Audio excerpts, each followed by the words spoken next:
In this problem, we'll solve a system of equations using the elimination method. We'll solve the system of equations 2x plus 3y equals 13 and 3x minus 5y equals 10.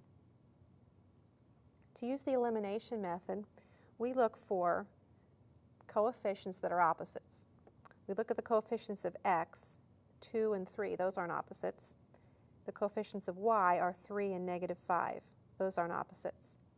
So I'm going to need to multiply the equations in some way in order to make one pair of those coefficients opposites, so that when I add the equations together, they are eliminated.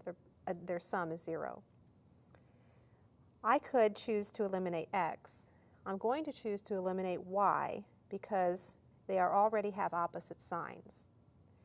If I look at 3 and 5, I notice that their product is 15, and I can multiply the first equation by 5 and the second equation by 3, and I would have opposite coefficients. So I multiply the first equation by 5. 5 times 2x is 10x plus 15y equals 65, multiplying each term by 5.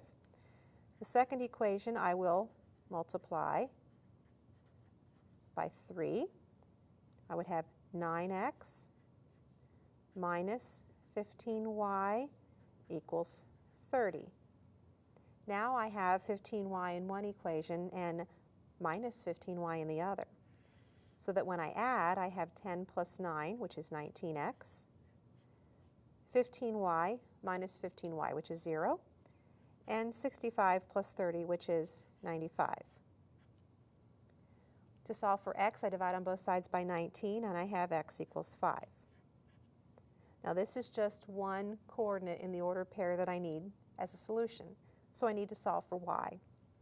To solve for y, I substitute 5 for x in either of these equations and solve for y.